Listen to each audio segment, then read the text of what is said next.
Good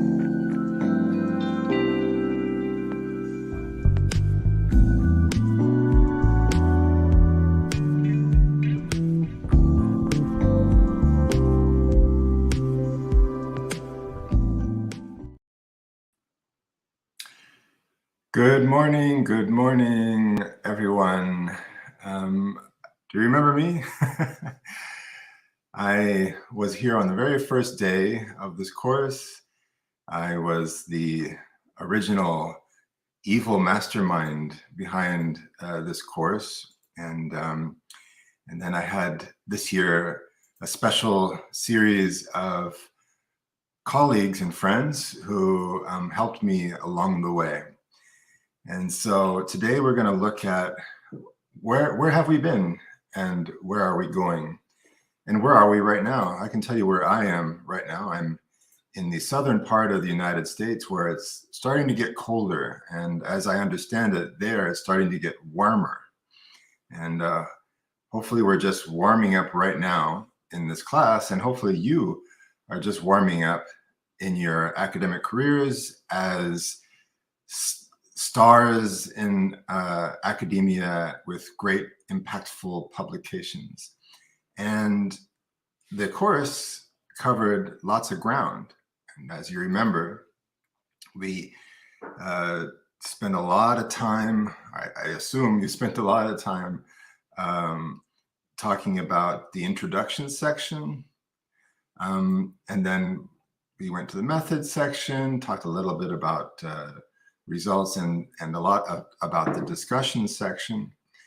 But now I want to look back before we move forward and see what you can remember. And I'm assuming that the same content that I usually give will have been given, but we'll find out. So to do this, I'm going to ask you to go on to a Kahoot. Let me get the Kahoot started here. Just a second.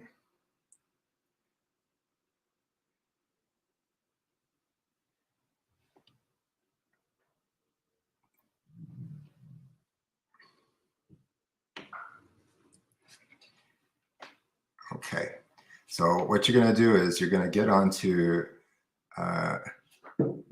this Kahoot here. It's loading, just a second. A little slower than usual. Just a kind of quick virtual quiz.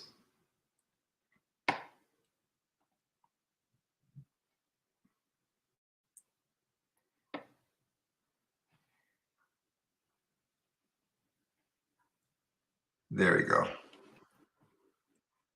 And here it is.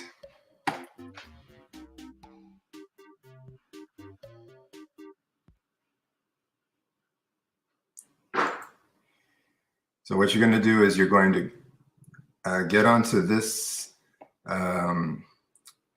website here, www.kahoot.it, and then you're going to put in this game pin.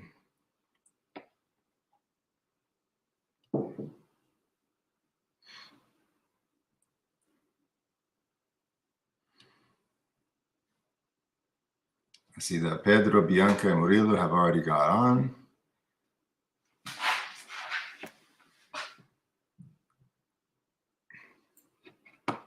Jana is apparently the brain.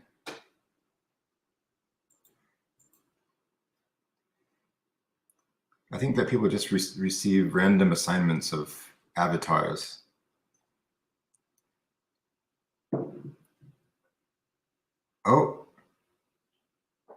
Oh no. You're kidding me. Kahoot changed their limit. Okay, never mind. That's terrible. Okay, so let's go back to this here. Sorry about that.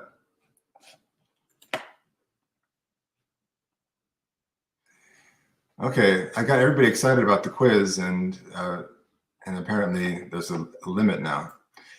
So, given that there's a limit, we'll just do this review the old-fashioned way.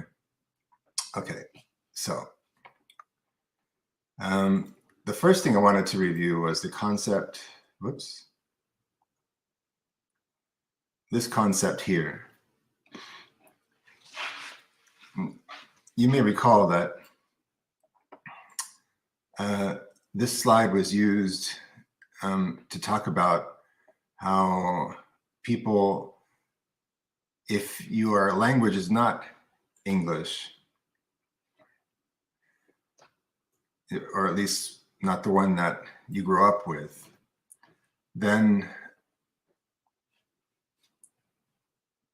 you might have the idea that English is a solution to writing good publications, high quality publications, ones that get published in high impact journals, for example. And the point about this was that, yes, language is really important, but in reality, as you saw throughout the course, what reviewers are looking for is much more than that.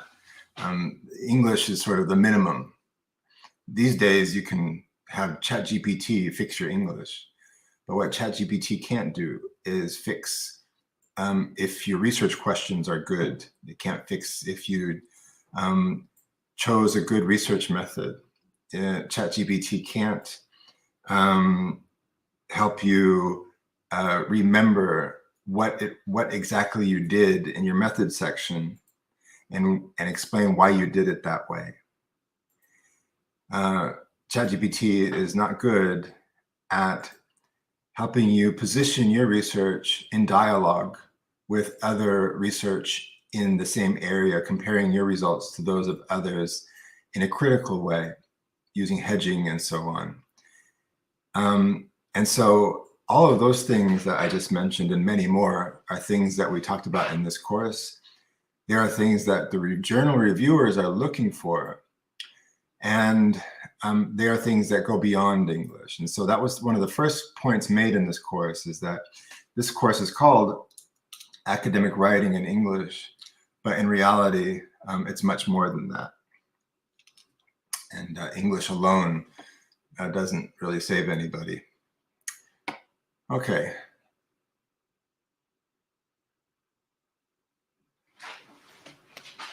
Oh, I just got a message that my face was being cut off.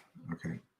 I like to work standing up these days because of my back.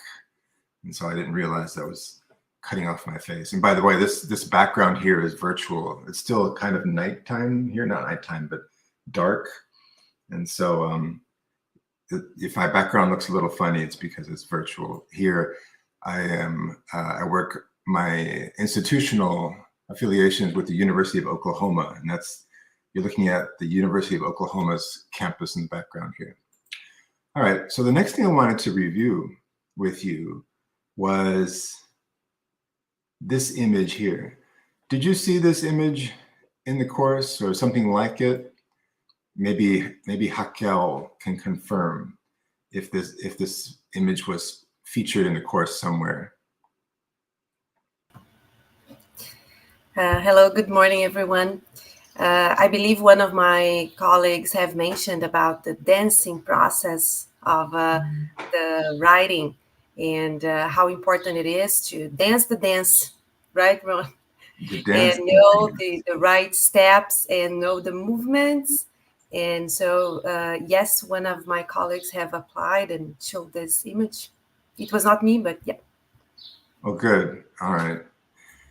And do you remember, Raquel, how the metaphor of a dance applies? If I'm not mistaken, the point of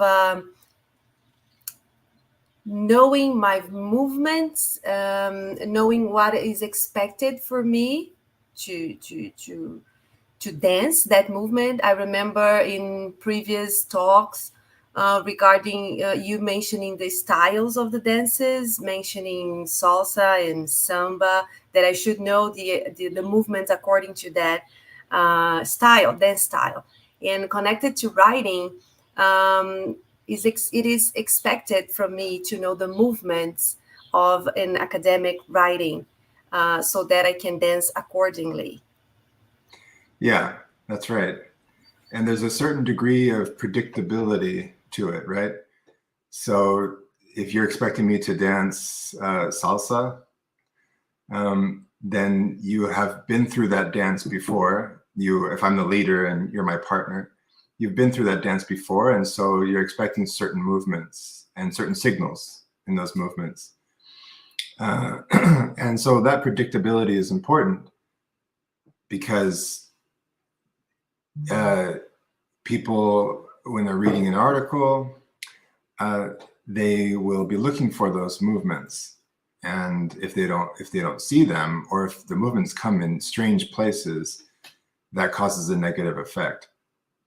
And one of the important things is this notion of signaling. The signals are very subtle in dances sometimes, right?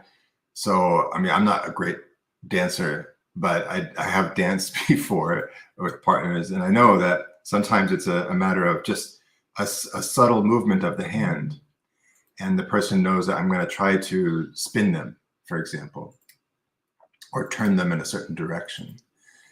And so one of the things that I try to emphasize in this course is that these subtle signals are really important.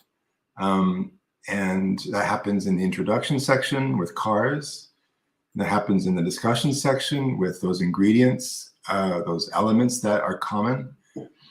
And so that this idea of a dance is one that I think is a good, strong metaphor for having a smooth experience as a writer, and especially to give the reader a smooth experience when reading. Here's another image that featured in the course. And if you recall, I don't know if this was the same one used by the other professor, but another important point I wanted to make about writing is that writing doesn't happen only in that moment that you're putting your fingertips on the keyboard of your computer. There is a lot of thinking that happens before writing, while writing, and after writing.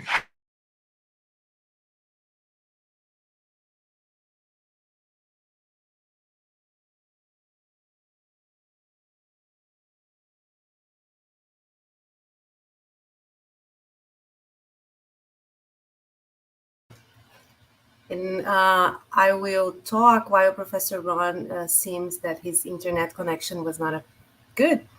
That in this phase of the planning, the writing, this student, maybe graduate student, thinking about his articles that he's about to publish, that he's expected to be publishing in the next months. He's analyzing his goals and his audience. And you remember that we have discussed about how important it is to not only to not regard the writing process, as Professor Ron mentioned, just the time as you are in front of the computer.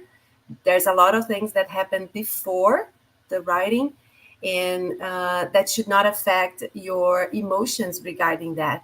You can also consider that you are writing, even though when you are planning, right? So you're planning what you're going to write, who will be your audience, and then you're choosing your journal, right?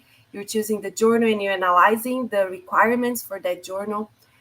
You are also planning regarding the structure of your article, right? And as you guys have seen the importance of the cars, the importance of Professor Ron will mention that in more detail, but you remember regarding the cars movement of creating the niche, right?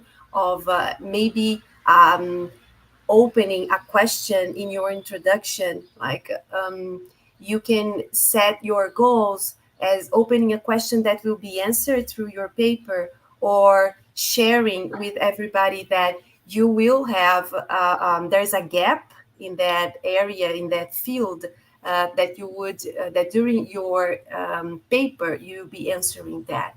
So Ron, I took the opportunity to comment about the planning, right? That's great. Thank you for doing that. I did something stupid, which is as I said, I'm kind of crouching down here and I pushed my computer and it turned off. Sorry about that, everybody.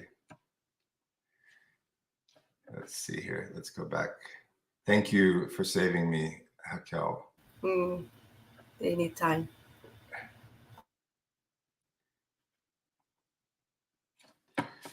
Right. So yeah, planning is a big part of it. Just a minute here. Get back to that slide. And really the thinking behind it all. Let me share the screen again.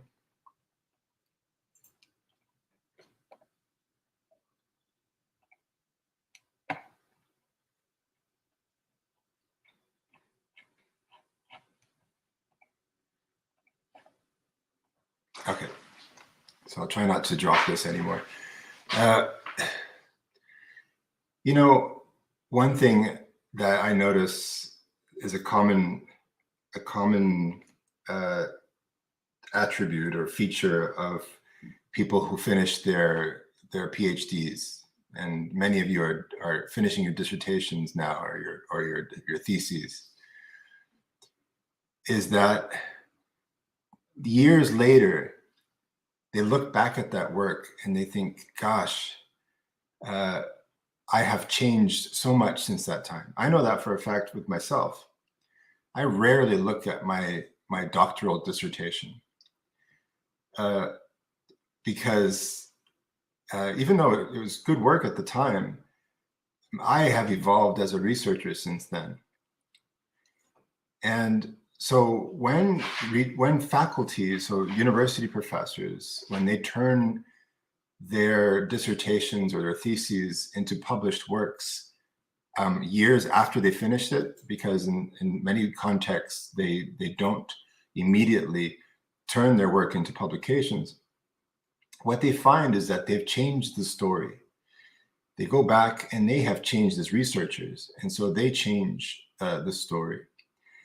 Because we're constantly rethinking our work. The research that you're doing today will have evolved by next year, and so on and so forth. And so when you write, obviously you're constantly thinking about the story that you're telling, the story that you want to tell, but not just the story that you're telling, but the story of your whole research story to that point. And so it's a challenge to do that. It's something that we constantly do. Even people who are very experienced authors do a lot of thinking.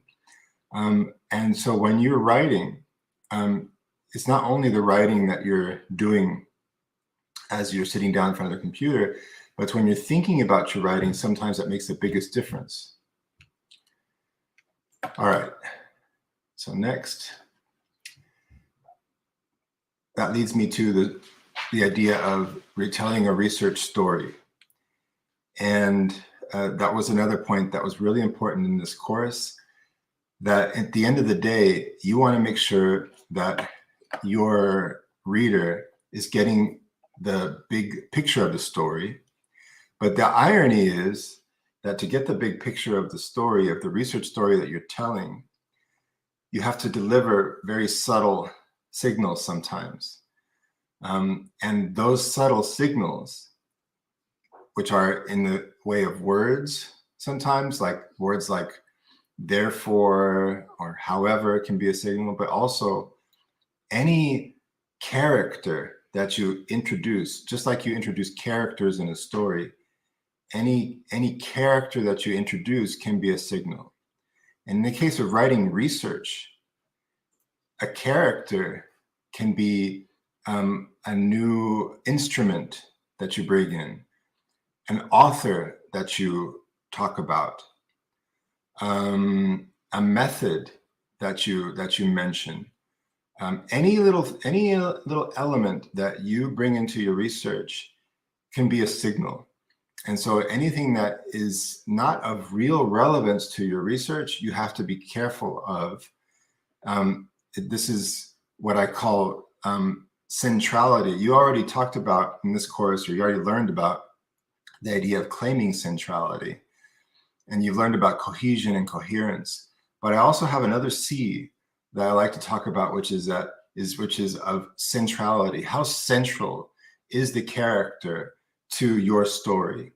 And so when you're storytelling, when you're telling your research story, be aware of these signals and be aware of signals like these, that when you introduce different elements, they can send the reader into different paths, thinking that you're going in one direction, when in fact you mean to go to another. Just like in the dance, you don't want to confuse the reader. Another image that I show in the course, and I don't know if it was shown in this version of the course, is this questionnaire that is representative of the kinds of questions that reviewers are asked either formally or implicitly when they read your manuscript. And I don't know if you recall which question is the most important one here of all these 7 questions.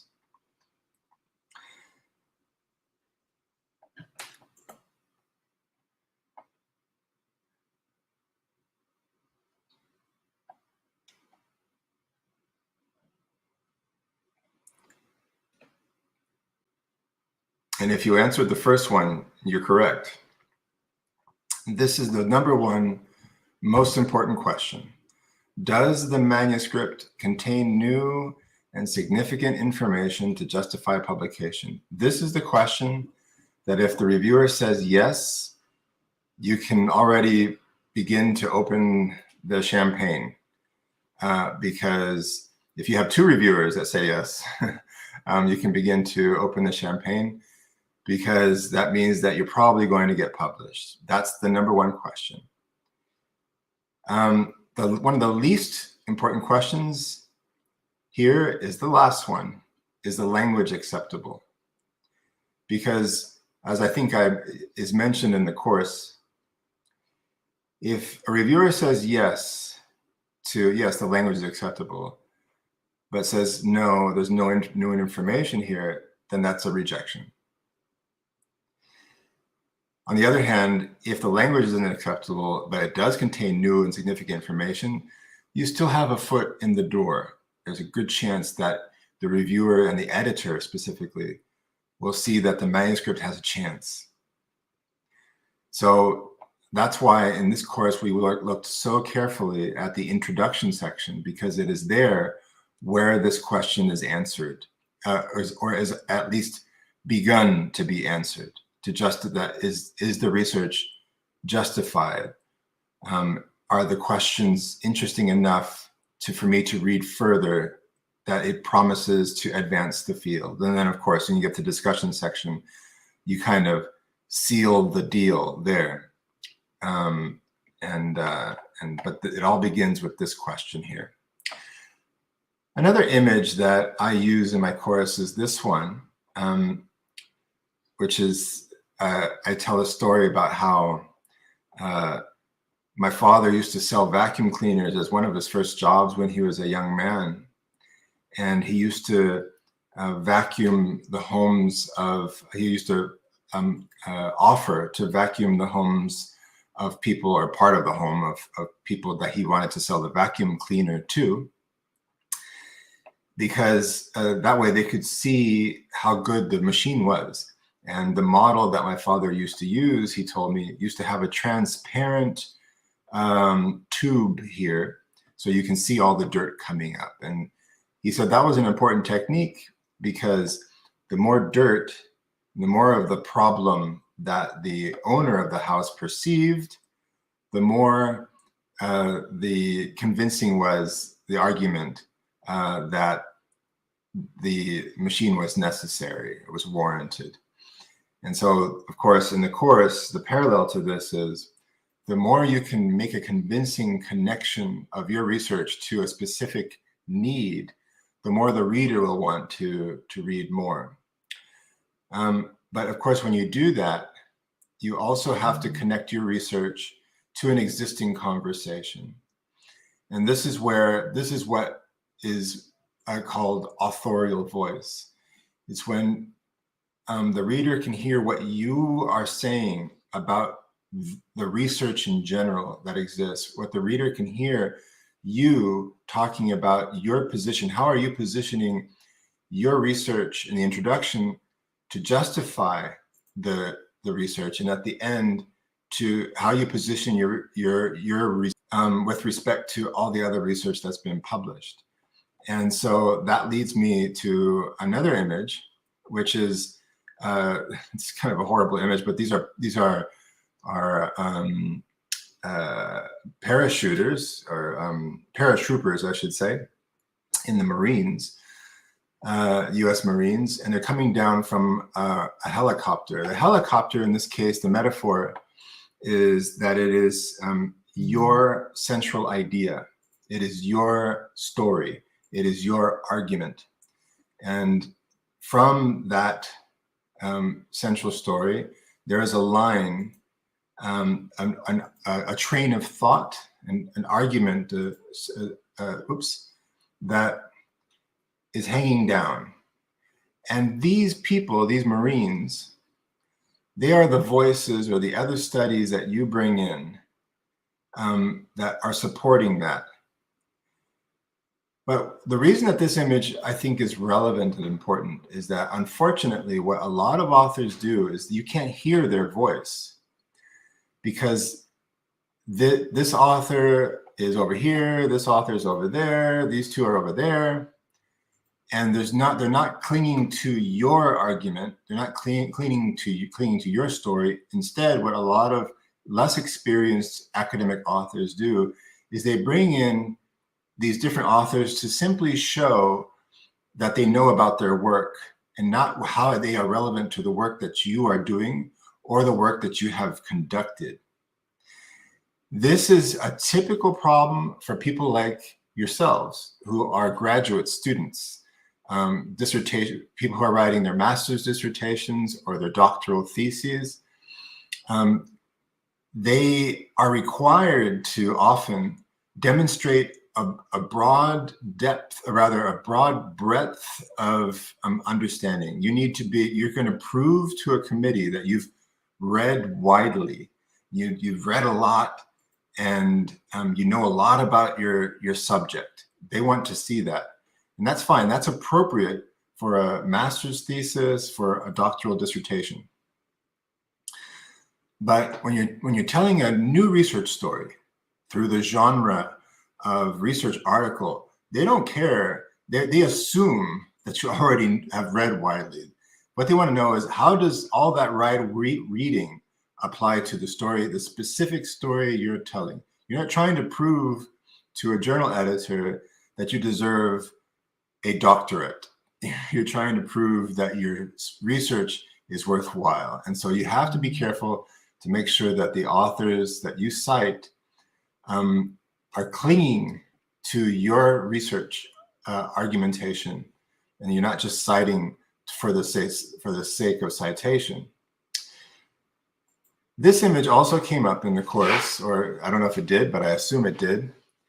And this was in reference to how the people that we cite, the other voices, the other authors that we bring to our work, can be compared to ingredients. In this case, ingredients for a pasta sauce, a tomato sauce.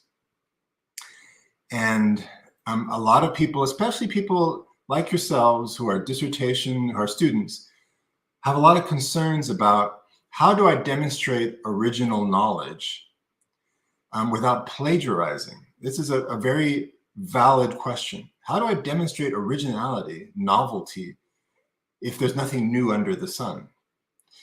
And so what I mean to show with this image is that you can look at these tomatoes and this garlic and these onions as original sources. These are the people that you cite in your research. They are your tomatoes, they are your mushrooms, they are your bell peppers. You can't make a sauce without these raw ingredients. but the exact amounts of the tomatoes, the precise amount of the salts and the basil and the olive oil and all that, and the way you mix it up and how long you cook it for and all that, that's your sauce. The flavor that you give is the sauce that you make. Every sauce is made from raw ingredients, but every sauce is different. That's why you go to the supermarket and you see different labels. Everybody says that they have the best sauce. And so the point of this was that in terms of plagiarism and originality is that from original sources come original sauces, and your original sauce is that. Think of your work as that. The work that you cite are these original sources. Along the same lines of cooking and culinary, I love dancing, I love food apparently, was this image here. And especially to a Brazilian audience, I like to say that this is about o cheiro da picanha. That you can be, imagine you are in a place where maybe you're at somebody else's house and you smell, you're hungry and you smell something, some smoke coming, and you smell something that, oh my gosh, that smells so good.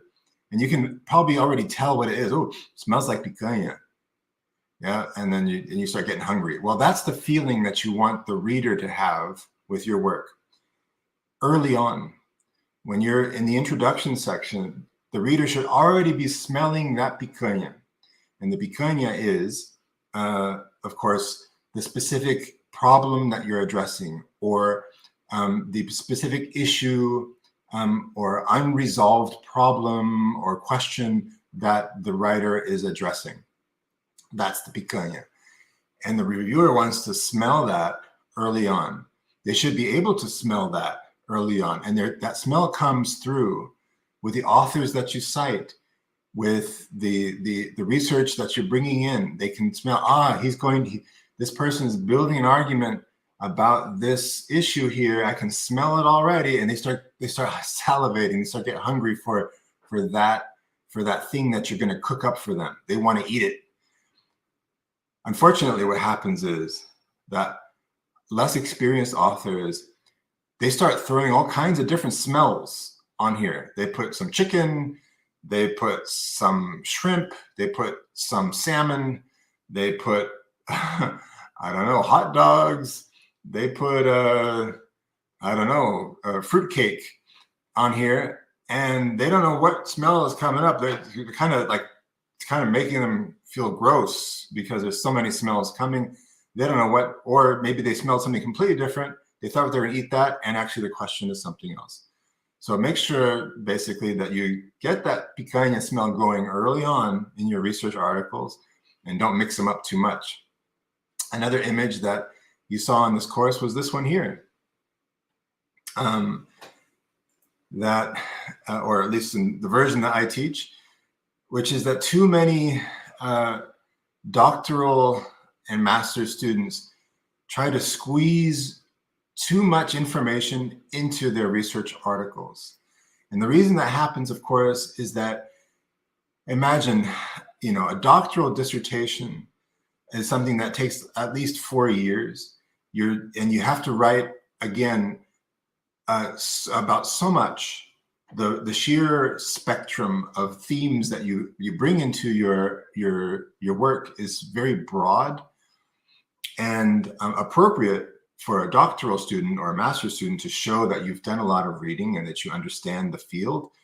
But if you try to bring all that in to a research article, you're just going to confuse the reader. And so, of course, the lesson is you have to rewrite that story. Another image that I use here is that these are questions that come up. We talked about how in the methods section, these are very important questions, so that if you have a population that is sampled, who is that population? Specifics. If you use materials, what materials did you use specifically? Even the time, when did you do it? That can be relevant. Where it was, which city, which context, all of that is matters. The more that the reader understands these questions specifically, the more they'll be able to understand your results If these questions, if they are relevant questions, if they're not answered clearly in the methods section, and the reader is still wondering how you got your results, that's a problem. But of all of these questions, the one that matters most is the question of why. And so when you look at who and what and when and where, it's who and why, what and why, when and why, where and why. And you have to put that in the methods section when you explain. So don't just say who you sampled, but why did you choose that population? Don't just say what material you used, but why did you choose that material? Why does that material, why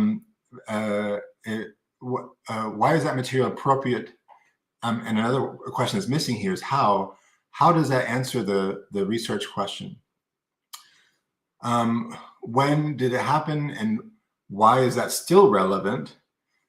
Where did this happen, and why is that context appropriate? So all of these questions, yes, must be answered if they are relevant and answered in detail, and followed by the question of why. And speaking of that, when I've done a lot of supervision of master's work and doctoral work, and I have often asked the question of why students don't put more information in their methods section. And it's interesting because one of the best places to start writing a research article is the methods section, because it's the easiest one to write. But the reason it should be easy is because you lived through that experience. You were there. You know all the details. You don't need usually to do too many citations. And so if you're going to err on the side of detail somewhere, do so in the methods section. Don't be too vague or descriptive. Speaking of description, of course, after the methods section and the results that come from the methods, you have your discussion section. And that's what this image was meant to represent. That in the discussion section, your role is kind of that of this guy here. He is a guide or a docent, a museum docent who knows a lot about this painting, for example, Guernica, and he's explaining to a museum visitor, in this case it's Barack Obama,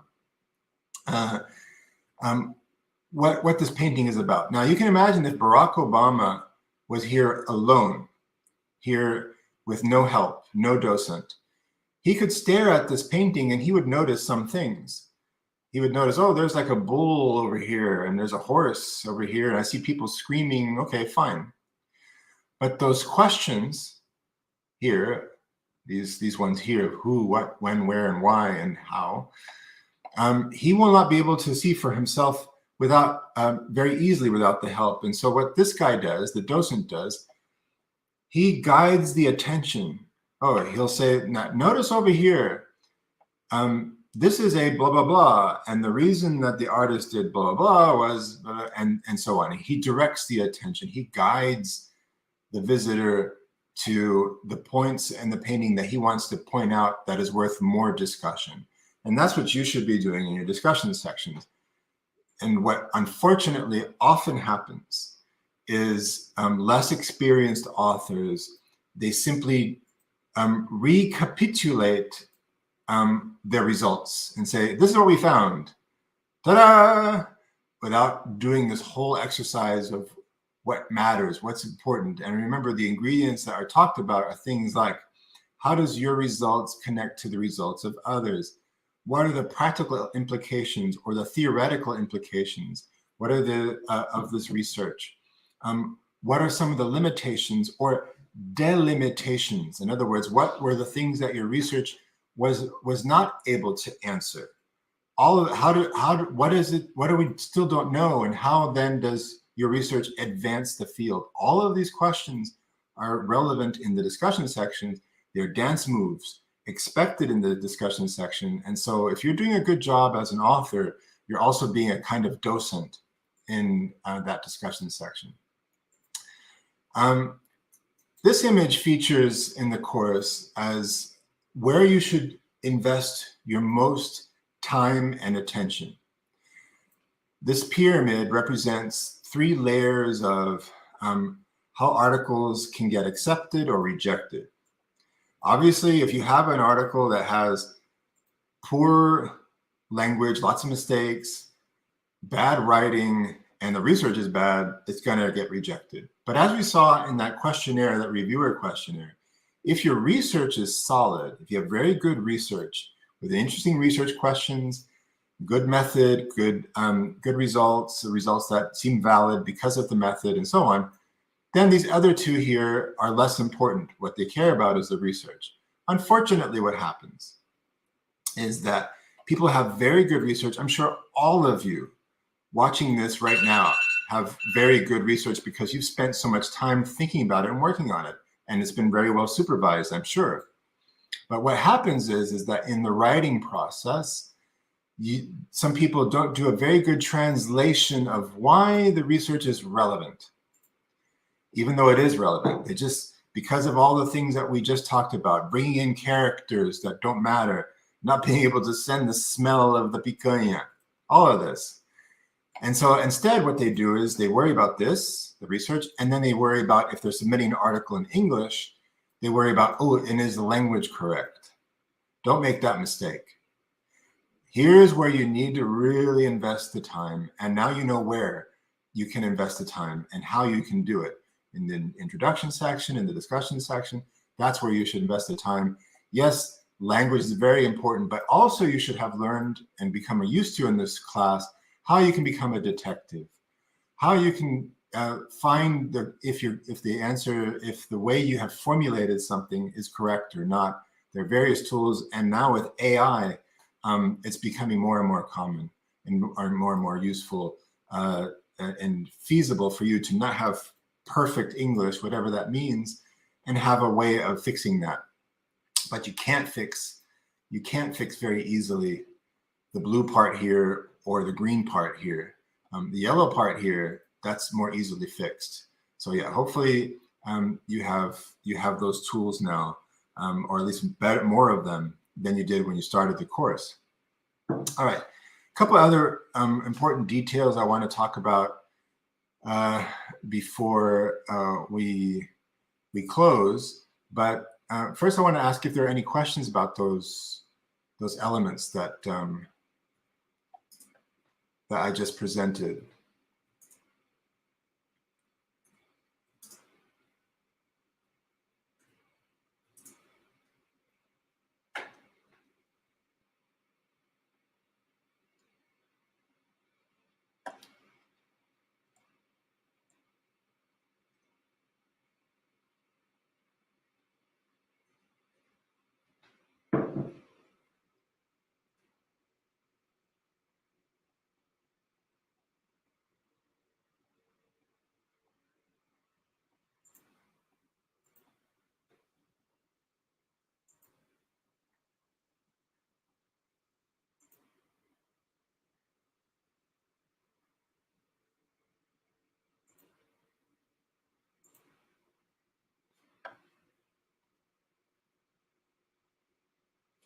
No? Okay.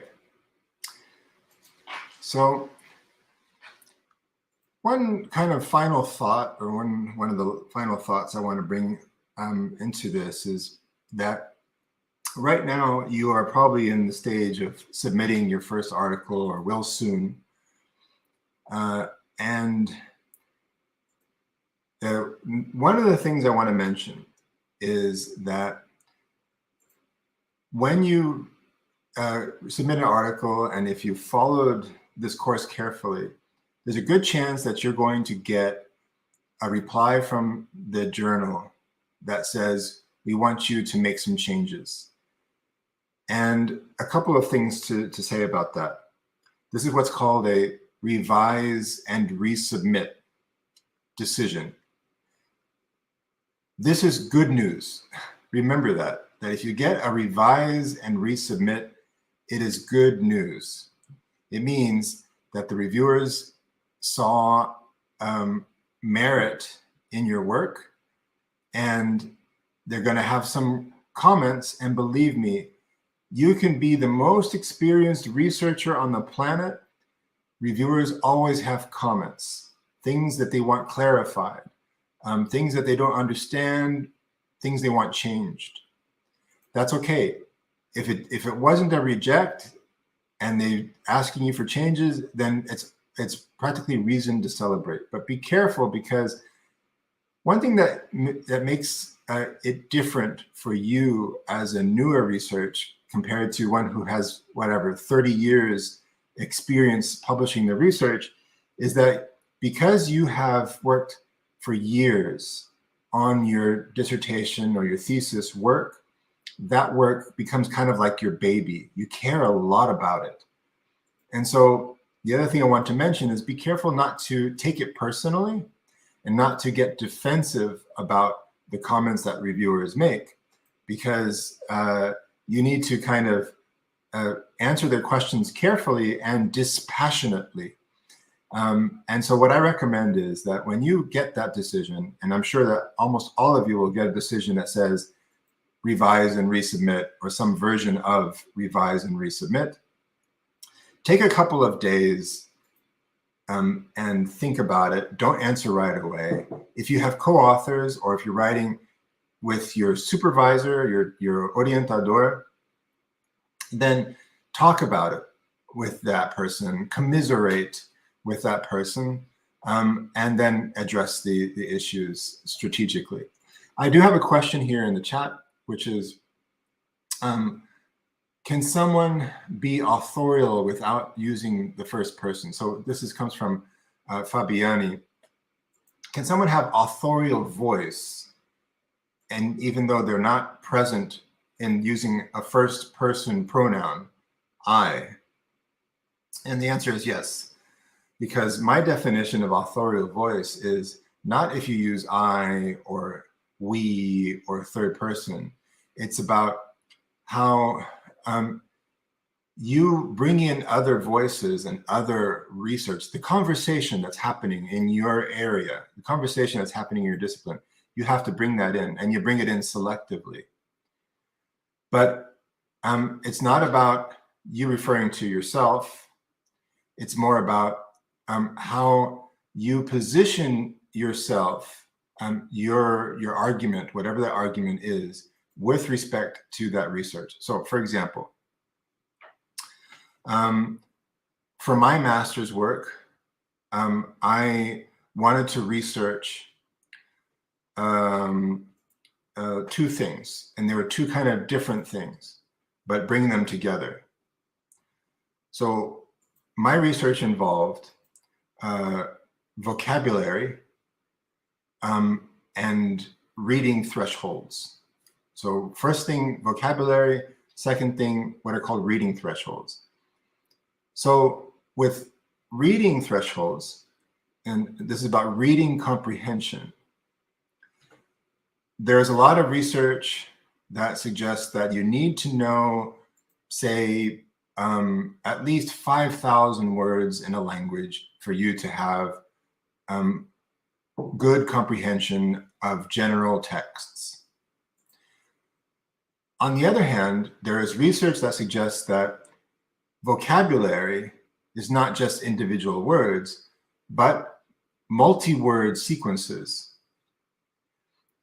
For example, the expression "and so on," meaning etc., and so on, is a multi-word expression that if you look at the words and, so, and on, you can't decipher what the expression means just on the basis of those words. One of my favorite examples in Portuguese is sei lá. Like, if you think about it, sei, I know, and lá is like over there.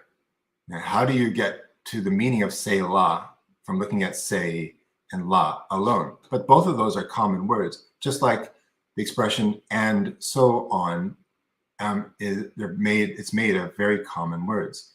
And so I brought in my dissertation the conversation about reading thresholds, how much vocabulary is needed for reading comprehension. But I also brought in the conversation about these multi-word sequences. And I said, Okay, both of those conversations, we know about them. However, how do these multi-word sequences affect reading comprehension? Isn't there a question to be asked about that? Because if these multi-word sequences are so common, wouldn't those also affect comprehension? And there is some research to, and so as you can see, I'm positioning myself. I'm not just describing those conversations. I'm not just bringing them in arbitrarily to show that I know them. You could smell my picanha early on. You could say, he's setting up an argument about how, yes, we know about reading thresholds, and yes, we know about multi-word sequences. This is like the smell of the picanha. This is the they say, and we know because of the dance moves that he's going to get to the I say, and that's authorial voice. Not just describing things, but positioning myself within those things. And in that case, in the article that I wrote for that, because there was an article that was produced and published based on my master's work, that was not in the first person. That was the third person. It was very lots of passive voice, no first person involved, and the authorial voice was quite strong. There's another question here, a very interesting one.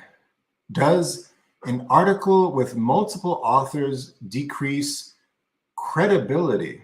Well, this is a really good question about multiple authors. So, and I would, if I could speak to Lucy, I'd ask her, what do you mean exactly in this case by credibility? But I'm guessing that one of the questions that people ask sometimes when they see a paper with many, many authors is, okay, clearly these 10 people did not equally contribute to the authorship of this manuscript. So who did the work? I love the expression in Portuguese, carregar o piano. Who was it that carried the piano here?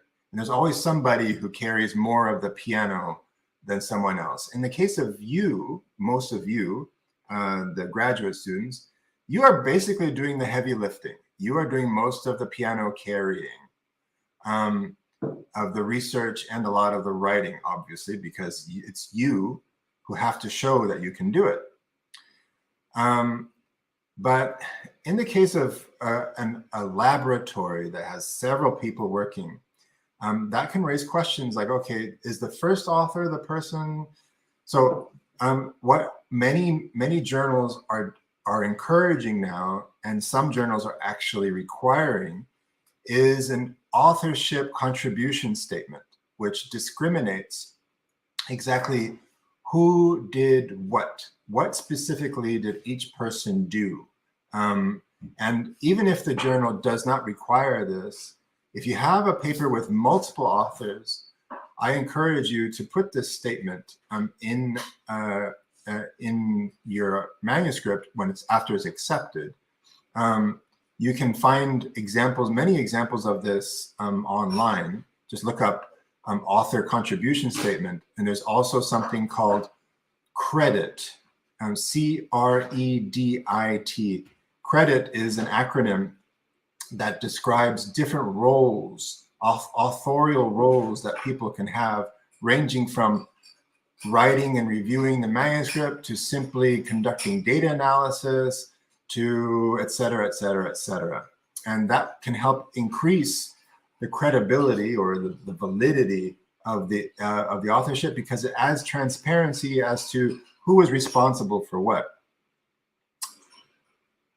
Okay, so going back to the presentation here,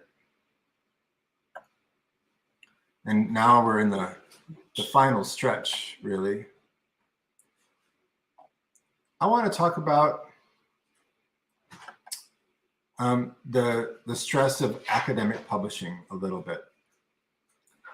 And there was an interesting article that came out of the Chronicle of Higher Education by Dooley and Sweeney. And what they say is basically that there is stress for everybody. Everybody experiences stress in academic publishing. That never ends. But the stress isn't the same for everybody. And you can kind of guess who experiences the most stress. And basically, it's those with the least experience. And so what they find is that if you have less experience, which is, of course, the case of most of you, you wait for the editor decision with most anxiety. There are several reasons for that. One is that if you are writing a dissertation or a thesis, most of the time you have just one publication from that. Maybe you have 2 or 3 from different chapters, but you are depending on the publication of those chapters so that you can receive your qualification, basically your doctorate or your master's degree. In many cases, your program requires that. Also, unlike people that I know who have 30 years experience in academia, who are just publishing and publishing, they already have a record of whatever, 100 publications, and they have this year alone, they have 5 or more. They don't care. They've been there, they've done that. They have nothing more to prove. They're just doing it because they for the love of their work, whatever. But most of you don't have this record of hundreds of publications. And so this is higher stakes. The stakes are higher for you because you're still establishing yourselves. And so you can experience more anxiety. But ironically, and this is one of the reasons I want to talk about this, is that those with least experience can sometimes feel overconfident precisely because of that lack of experience. And so when you receive your first editorial decision and you see that, oh, my research was not seen as perfect by the reviewer, don't feel discouraged. It's part of the process. Again, don't take it personally. Don't think that you have perfect research and the reviewers are going to love it. No. I have a lot of confidence in this course that I've built here for you to take, but just because you took this course doesn't mean that you're going to get accepted. I hope that you do, but even those who follow everything that I've covered in this course will still find that there are reviewers who will have questions, and that's fine. Don't take it personally. So once you start building success, the good news is that it gets a little easier. And so you have that to look forward to. This is actually relevant to the question that Lucia asked about multiple authors. Often the first author or the corresponding author, the one who really carried the piano, is the one who feels the most anxiety.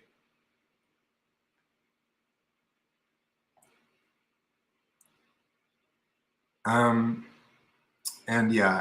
that is the moderating variable, really, is the perceived importance of the manuscript, and that depends on your own personal, the history that you have already built a lot of times, which in your case, in most of your cases, you're still getting started. Okay, and so once you build that experience and you understand, okay, these comments from the journal, they're critical, but that's okay. I can answer these questions. Now I'm going to carefully address the reviewers and write a response to the reviewers. And then they're going to take some time and they'll reply back to me. And then if they like my answers, there's a good chance I'll get published. Once you're familiar with that cycle, then you will continue. Unfortunately, what happens is that there are a lot of orphans of science, a lot of papers people just give up because they don't know how to deal with it, or they get very discouraged, and they just, so don't ever give up. A website or a page that I can recommend for all of you to lighten things up, to help you commiserate, is on Facebook. I know that people don't use Facebook anymore, but there's still one page that's worth going to because it's so funny, it's so fun, and it's huge. Is this one here called "Reviewer 2 Must Be Stopped." It's a joke because it always seems like it's Reviewer 2 that has the biggest criticisms of work. And so what this page does is it's full of people all around the world, just like you, from every country that I can think of, who share their experiences. Oh no, this reviewer too made this horrible comment, and then people share, and the people share memes, and it's a good place to lighten the load of that piano that you're carrying. Right, so now after all this, I guess it's time for you to dig in and get your work done. I hope that you feel like you have a better tools now to navigate down the rapids of the publication world, where you were once like this. Now the journey is a little more navigable for you. That now it's time for you to turn it over and turn it on and get that race going to that sprint to finish your article and get it published. And I hope you do. And I love to hear stories of success. So when you do get it published, let us know. Our story continues, though, of course, of this course. I'm very proud to have been involved in these two important projects. CAPA, if you're at UFPR, Universidade Federal de Paraná, you have there the Centro de Assessoria de Publicação Acadêmica to continue this conversation, which will help support you in the years to come. If you're still working on your work or when you're finishing, you can still count on them. And of course, Raquel is here to representing award, which is the same thing as CAPA, really, in all of the estaduais of Paraná. And I don't know if Raquel wants to mention anything about that.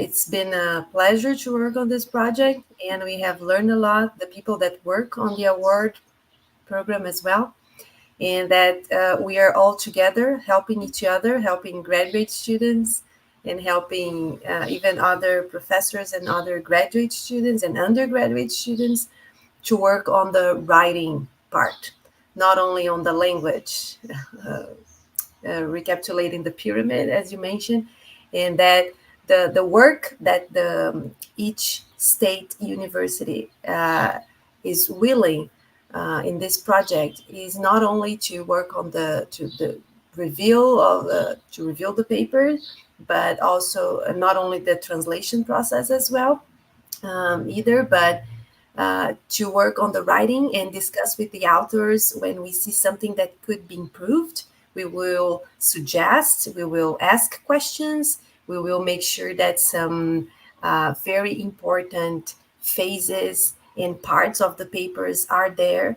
And we have meetings to discuss your paper because we have the same goals as having your paper published.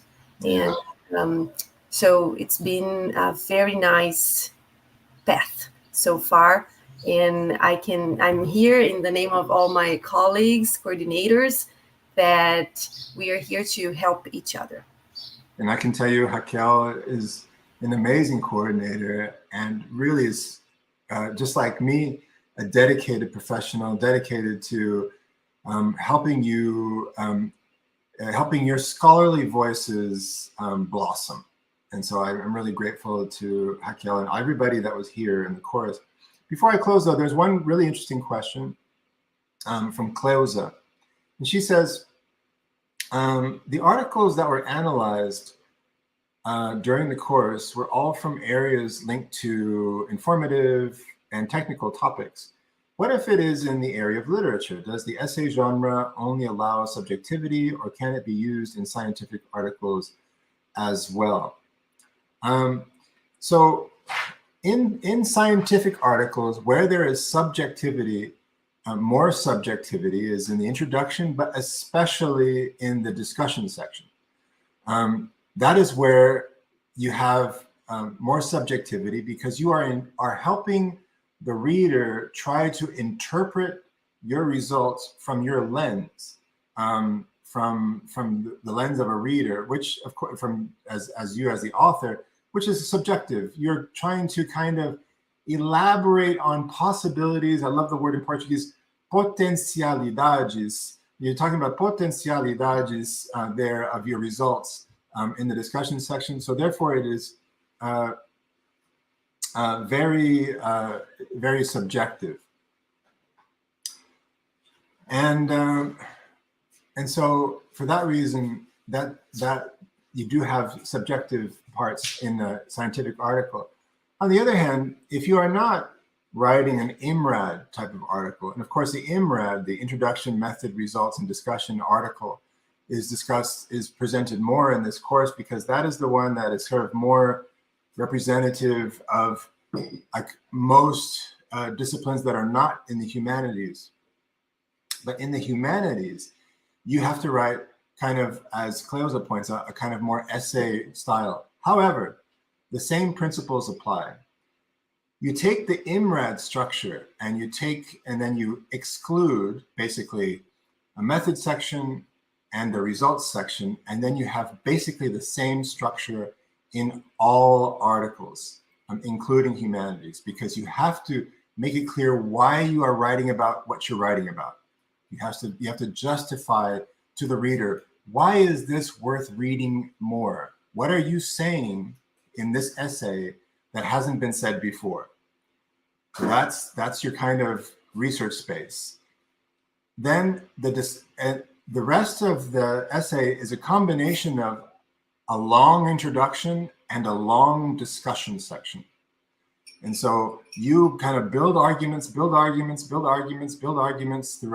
and then you have to discuss your own arguments and arrive at your own conclusion at the end. And so the structure is very, very similar, except that you're taking out, there's more subjectivity throughout the essay because it follows a kind of similar structure as an introduction and discussion sections. Okay, so that's it. We are going to wind down here now. And I hope that our objectives here have been met as much as possible, that you're now better storytellers, that you have more tools, that you understand more about what the expectations of your audience is, but most importantly, that you have greater confidence.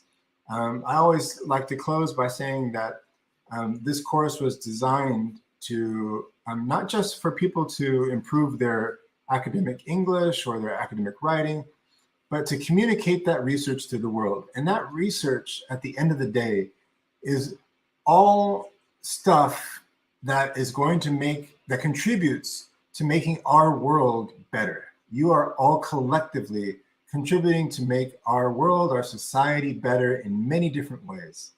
And so I'm really happy to have been part of that. I also, in the name of all my colleagues and professors, am grateful for that opportunity. And so I like to just finish by saying, thank you for the opportunity. And I wish you happy writing and many publications. Thank you very much.